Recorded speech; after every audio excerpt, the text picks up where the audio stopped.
የእርስዎ ቆጣሪ ምን አይነት ነው? ቅድመ ክፍያ ነው ወይስ ድህረ ክፍያ? አናሎግ ነው ወይስ ዲጂታል? ባለ ነጠላ ፌዝ ነው ወይስ ባለ 3 ፌዝ? በዚህ ቪዲዮ ስንት አይነት ቆጣሪ እንዳለ አሳያችኋለሁ። ከዚያ በፊት ግን ሰብስክራይብ ያላደረጋችሁ ካላችሁ ሰብስክራይብ እንድታደርጉ በትህትና እጠይቃለሁ። እንግዲህ በዓለም ላይ ብሎም በሀገራችን ኢትዮጵያ ጥቅም ላይ የዋሉ የቆጣሪ አይነቶች ብዙ ናቸው። እነዚህን ቆጣሪዎች በሶስት ምድቦች ነው ከፍለን የምናያቸው። ይህ ማለት በክፍያ ስርዓታቸው መሰረት በሚጠቀሙት ቴክኖሎጂ ወይም በአሰራራቸው መሰረት በሚጠቀሙት የፌዝ ብዛት መሰረት አድርገን በሶስት ዋና ዋና ክፍሎች እንከፍላቸዋለን። እነዚህን ሶስት ምድቦች መሰረት አድርገን በስሩ ስንት አይነት ቆጣሪዎች እንዳሉ ደግሞ ቀጥዬ አሳያቸዋለሁ። አሁንም አብራችሁ ይቆዩ። የመጀመሪያው በክፍያ ስርዓታቸው መሰረት የምንከፍለው ነው። በክፍያ ስርዓት ላይ በመመስረት የኤሌክትሪክ ቆጣሪዎች በሁለት ዋና ዋና ክፍሎች ይከፈላሉ። የመጀመሪያው የድህረ ክፍያ ቆጣሪ ነው፣ ፖስት ፔይድ እንለዋለን። የዚህንን ባህሪያት በምንመለከት ጊዜ በመጀመሪያ በመጠቀም ወይም ከስተመሩ ይህን ቆጣሪ ካስገጠመ በኋላ ተጠቅሞ ሲያበቃ በወሩ መጨረሻ ላይ የሚከፈልበት የክፍያ ስርዓት ነው። ይህ ማለት በየወሩ ባለሙያ መጥቶ በየቤታችን ንባብ እያነበበ የሚወስድበት አሰራር ነው። በዚህ ቆጣሪ ስርዓት ውስጥ ኃይል በድንገት ሳንቲም አለቀ ብሎ አያቋርጥም ወይም አይቋረጥም። የዕለት ከዕለት ወጫችን ደግሞ መቆጣጠር ያስቸግራል። ምክንያቱም ከተጠቀምን በኋላ የሚመጣውን ንባብ መሰረት ተደርጎ ስለሚሰላ የወጫችንን ምን ያህል እንደተጠቀም ማኔጅ ለማድረግ የሚያስቸግር አይነት ቆጣሪ ነው። ሌላው ሁለተኛው የቅድመ ክፍያ ቆጣሪ ነው። ይህ ደግሞ ፕሪፔድ ይባላል። ልክ እንደ ሞባይል ካርድ አስቀድመን ገዝተን የምንጠቀመው ቆጣሪ ነው። በየወሩ ባለሙያ መጥቶ የሚያነበው አይደለም። ሂሳብ ካለቀ ድንገት ኤሌክትሪክ ያቋርጥብናል።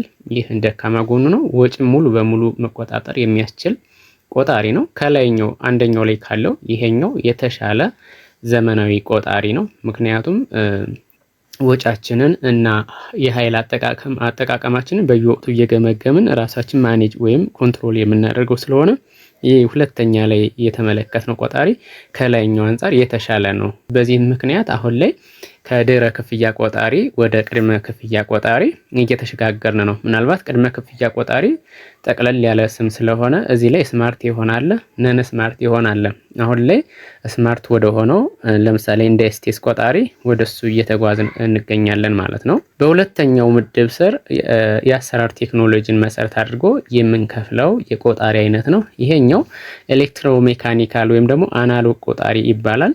ምናልባት ይሄኛው ከአሰራር ወይም ከቴክኖሎጂ አንጻር የተከፈለ ነው። ይህ ማለት ሲቆጥር ወይም ደግሞ ዲስፕሌይ ሲያደርግ እንደ ዲጂታል ቆጣሪ ኤልሲዲ የለውም። ቁጥሩን የሚያሳየው ውስጥ ላይ በሚሽከረከር አሉሚኒየም ዲስክ ስላለው መኪና ላይ ስንት ኪሎ ሜትር እንደተጓዘ ዲስፕሌይ ያሳያል።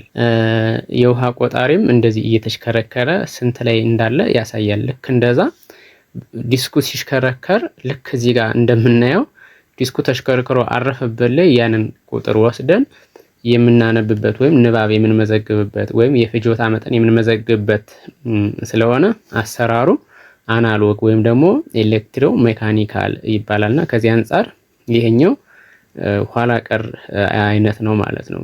ንባቡ የሚታየው በሚሽከረከሩ ቁጥሮች ወይም ደግሞ ሜካኒካል ዲጂትስ። እንግዲህ ዲጂታል ሳይሆን ሜካኒካል ነገሮች ናቸው፣ የሚሽከረከሩ ነገሮች ናቸው ያሉ እዛ ጋር ሲቀመጥ ከዚያ ላይ አይተን የራሱ ያነባብ ስርዓት አለው። እሱን የምንመዘግብበት ከሆነ ይሄ ኤሌክትሮሜካኒካል የበፊቱ ነው። ኖርማሊ እንደውም አብኖርማሊቲ ሲፈጠር በጣም ይጮሃል የሚል ድምጽ ያመጣል። ኖርማል ሲሆን ደግሞ ኖርማል የሆነ ሽክርክሪት ነው ያለው። ኢቭን አቅጣጫውንም ቀይሮ ሊሽከረከር ይችላል። እሱን በሌላ ጊዜ መለስበታለሁ። ነገር ግን አሁንም የተወሰኑ ቦታዎች ላይ አሉ እነዚህ ቆጣሪዎች አልተቀየሩም።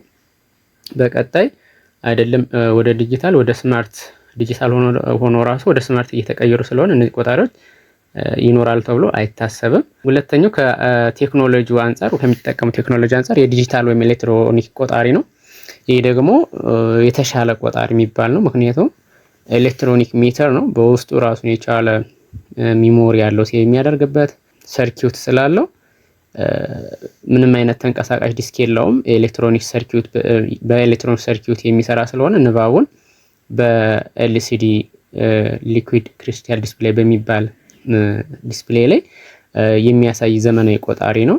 እዛ ጋር ምን ያክል ፍጆታ እንደተጠቀምን የበፊቱን ፍጆታ የሆኑን ፍጆታ፣ ቮልቴጅ፣ ከረንት፣ ፍሪኩዌንሲ የተለያዩ ነገሮችን ሪዲንጎችን መውሰድ እንችላለን። የተለያዩ ሜኒዎች ስላሉት ማለት ነው። ይሄ የተሻለ ከቴክኖሎጂው ከሚጠቀሙት ቴክኖሎጂ አንጻር የተሻለ የሚባል ቆጣሪ ነው። በሶስተኛ ደረጃ በሚጠቀሙት ፌዝ ብዛት የምንከፍለው ቆጣሪ ነው። ይሄ ደግሞ በሁለት ዋና ዋና እንከፍለዋለን። አሁንም ከላይ ምናል ከላይ ከሚጠቀሙት ፔመንት ሜትድ አንጻር ሁለት ቆጣሪዎች አሉ። ድህረ ክፍያ፣ ቅድመ ክፍያ። ይሄ ከክፍያ አንጻር የምንከፍለው ነው። ይሄ ደግሞ ከቴክኖሎጂያቸው ከቆጣሪዎች ስሪት አንጻር የምንከፍለው ነው።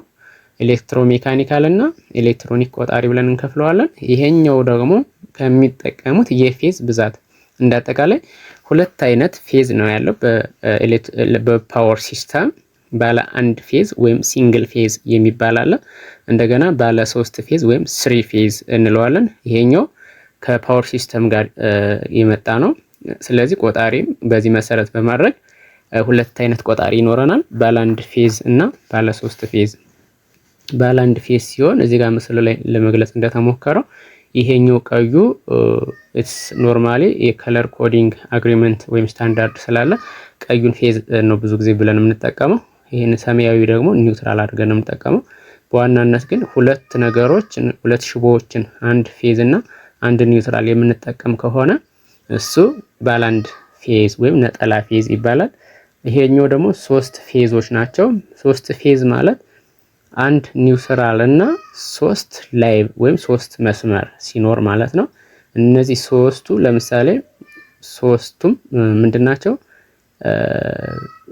ፌዞች ናቸው። ይሄኛው ሰማያዊ ኒውትራል ነው እና 4 ሽቦዎች ናቸው የሚኖሩት ማለት ነው 3 ፌዝ ሲሆን እና 3ቱ ፌዞች እና አንደኛው ኒውትራል ሆኖ የሚቀጥልበት ነው።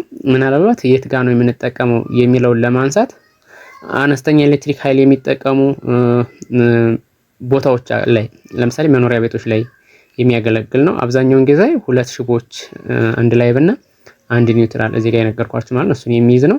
እዚህ ጋር ደግሞ ባለ 3 ፌዝ ሲሆን ከፍተኛ ኃይል ለሚፈልጉ ትላልቅ ቤቶች፣ ፎቆች ወይም ደግሞ ፋብሪካዎች ላይ እና የተለያዩ ድርጅቶች ላይ የሚያገለግል ነው።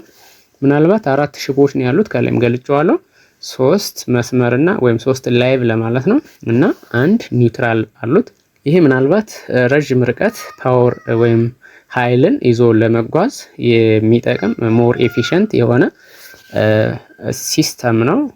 ምናልባት ከፍተኛ ኃይል ለሚፈልጉ ነገሮች ስለሆነ የምንጠቀመው ሰሟት ይሄኛው አድቫንስድ ነው ማለት ነው። አድቫንስድ ነው። ነገር ግን ለማንኛውም መኖሪያ ቤትና አነስተኛ ኃይል ለሚጠቀሙ ይሄኛው የተሻለ ነው። በብዛት በመኖሪያ ቤቶች ላይ የምናገኘው ይሄኛው ነው ማለት ነው። ይህንን ማብራሪያ ከሰማችሁ በኋላ የኔ ቆጣሪ የትኛው ነው ብላችሁ ስታስቡ ከክፍያ አንጻር ከሆነ ከክፍያ አንጻር ቀድማችሁ የምትከፍሉ ከሆነ ብር ከፍላችሁ ከሆነ ኃይል የምትገዙት ቅድመ ክፍያ የሚለው ነው ማለት ነው። ቅድመ ክፍያ ከሚለው ስር ነው ያለ ማለት ነው። ምናልባት ደግሞ ፖስት ፔድ ሆኖ ደግሞ ኤልሲዲ ዲስፕሌይ የሌለው የሚሽከረከር ነገር ካለው አናሎግ ቆጣሪ መሆኑን እንደገና ደግሞ በሁለት ሽቦዎች ወደ እናንተ ቤት የገባ ከሆነ ባለ ነጠላ ፌዝ መሆኑን መረዳት ትችላላችሁ ማለት ነው። በቀጣይ ተያያዥ ጉዳዮችን ይዤላችሁ እመጣለሁ። መልካም ጊዜ።